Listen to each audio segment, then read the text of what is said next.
आपका सपना ही मेरा संकल्प है।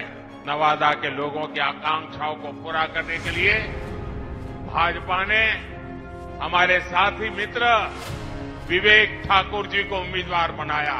चुनाव में झूठ बोलना, झूठ बोलकर वोट लेना इंडी गठबंधन वालों की पहचान, जो 500 वर्षों में नहीं हो पाया। जिस राम मंदिर के निर्माण को रोकने की कांग्रेस और आरजेडी ने बरसों तक कोशिश की, वो राम मंदिर बनकर तैयार हो गया। इनके मन में इतना जहर भरा है कि उनकी पार्टी के कुछ लोग राम मंदिर प्राण प्रतिष्ठा में आ गए तो उनको 6 साल के लिए पार्टी से निकाल दिया। यहां बिहार में तो गजब हाल चल रहा है। यहां इंडी गठबंधन एक उम्मीदवार खड़ा करता है तो दूसरा नेता कहता है कि असली उम्मीदवार वो है। यहां आपस में ही सिर फुटबल मची है। कांग्रेस, आरजेडी अब का एक भी वोट पाने के हकदार नहीं। इन लोगों को सत्ता और भ्रष्टाचार की लत लग चुकी है। सत्ता से दूर जाते ही ऐसे छटपटाने लगते हैं जैसे मछली को पानी से बाहर निकाल दिया गया। आपका सपना ही मेरा संकल्प है। नवादा के लोगों की आकांक्षाओं को पूरा करने के लिए भाजपा ने हमारे साथी मित्र विवेक ठाकुर जी को उम्मीदवार बनाया है। उनको दिया गया एक एक वोट मोदी को मजबूत करेगा। 19 अप्रैल को कमल छाप उस पर दिया गया हर वोट विकसित भारत के संकल्प को मजबूत करेगा। आप यहां से जाकर नवादा के जन जन तक मेरा प्रणाम भी जरूर पहुंचाइएगा। अहंकार में डूबे इंडी गठबंधन वालों को, खुद को देश का परमानेंट शासक समझने वाले इंडी गठबंधन वालों को ये समझ नहीं आएगा। साथियों, चुनाव में झूठ बोलना, झूठ बोलकर वोट लेना इंडी गठबंधन वालों की पहचान यही है। मोदी ने गारंटी दी थी कि अयोध्या में राम लला का भव्य मंदिर बनेगा। आज अयोध्या में भव्य राम मंदिर का शिखर आसमान छू रहा है। जो 500 वर्षों में नहीं हो पाया। जिस राम मंदिर के निर्माण को रोकने की कांग्रेस और आरजेडी ने बरसों तक कोशिश की, वो राम मंदिर बनकर तैयार हो गया। और ये देखिए, चलो भाई, देशवासियों ने चंदा दिया, 1 रुपया, 5 रुपया, 500 रुपया, 1000 रुपया, देशवासियों के पैसे से राम मंदिर बना है। सरकारी तिजोरी से राम मंदिर नहीं बना है, देशवासियों ने बनाया है। इनकी क्या दुश्मनी है इस देश के लोगों से? इनकी क्या दुश्मनी है प्रभु राम से? इनकी क्या दुश्मनी है अयोध्या से? उनकी क्या दुश्मनी है हमारी विरासत से कि राम मंदिर बन गया तो बोले हम उसके प्राण प्रतिष्ठा में नहीं जाएंगे, विरोध किया। क्या ये शोभा देता है क्या? शोभा देता है क्या? इतना ही नहीं, इनके मन में इतना जहर भरा है कि उनकी पार्टी के कुछ लोग राम मंदिर प्राण प्रतिष्ठा में आ गए तो उनको 6 साल के लिए पार्टी से निकाल दिया।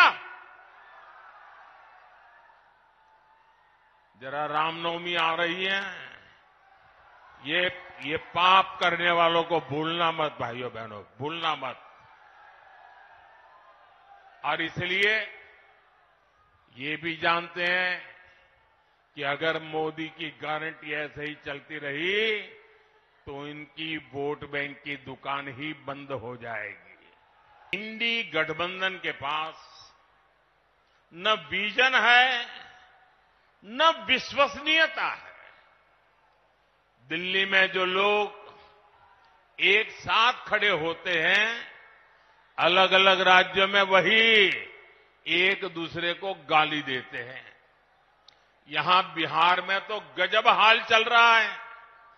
यहां इंडी गठबंधन एक उम्मीदवार खड़ा करता है तो दूसरा नेता कहता है कि असली उम्मीदवार वो है। यहां आपस में ही सिर फुटबल मची है।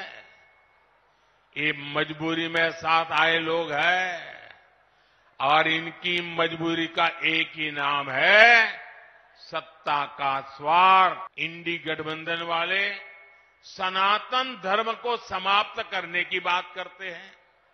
इंडी गठबंधन वाले भारत के एक और विभाजन करने की बात करते हैं। कांग्रेस पार्टी के नेता खुलेआम बयान दे रहे हैं कि वो दक्षिण भारत को अलग कर देंगे।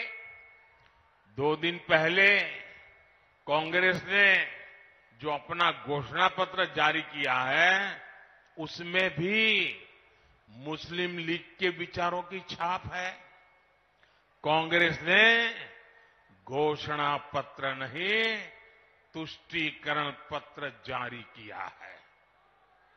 साथियों, पूरे देश में चुनाव की हलचल बढ़ रही है, लेकिन ऐसा चुनाव है जिसमें विपक्ष के लोग गठबंधन बनाकर भ्रष्टाचारियों को छुड़ाने की रैली तो कर रहे हैं। और हालत देखिए, 2 खेमे, दोनों के विचार देख लीजिए। मैं कहता हूं भ्रष्टाचार हटाओ, वो कहते हैं भ्रष्टाचारी बचाओ। आप मुझे बताइए, देश तोड़ने की बात करने वाले भ्रष्टाचारियों का समर्थन करवाने वाले, सनातन धर्म को खात्मे की बात करने वाले, इन लोगों को बिहार माफ करेगा क्या? बिहार माफ करेगा क्या? कांग्रेस, आरजेडी आपका एक भी वोट पाने के हकदार नहीं है। इन लोगों को सत्ता और भ्रष्टाचार की लत लग चुकी है। सत्ता से दूर जाते ही ऐसे छटपटाने लगते हैं जैसे मछली को पानी से बाहर निकाल दिया गया हो। इसलिए इन्हें सत्ता से दूर रखना बहुत जरूरी है। साथियों, मुझे कल दिल्ली में कुछ लोग बता रहे थे, क्योंकि मैं देख रहा हूं कि ये इंडी गठबंधन इस चुनाव के मैदान में कहीं नजर नहीं आ रहा, उनके नेता नहीं आ रहे हैं। तो मैंने जरा पूछताछ की। मैंने कहा, भाई मामला क्या है? ठंडे पड़े हो? वैसे उनके एक नेता ने बयान भी कर दिया कि हमारे लोग बहुत सुस्त है, ठंडे है, कुछ करना नहीं चाहते। तो उन्होंने कहा कि इंडी गठबंधन के वरिष्ठ नेतागिरी में पिछले 15 दिन से बहुत तूफान चल रहा है। तो मैंने कहा, क्या तूफान चल रहा है भाई? बोले उनके एक नेता ने हट पकड़ करके बैठे हैं कि जब तक इंडी गठबंधन उन्हें प्रधानमंत्री का उम्मीदवार घोषित नहीं करेगा, वो एक भी चुनाव प्रचार में नहीं जाएंगे।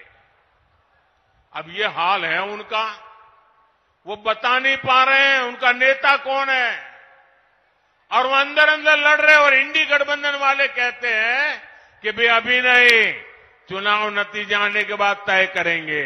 अब वो अड़ करके बैठ गए हैं और वो कहते हैं जब तक मुझे नेता घोषित नहीं करोगे मैं कोई रैली करने वाला नहीं हूं। अब ये समझा रहे हैं, पता नहीं समझ जाए नहीं समझ जाए।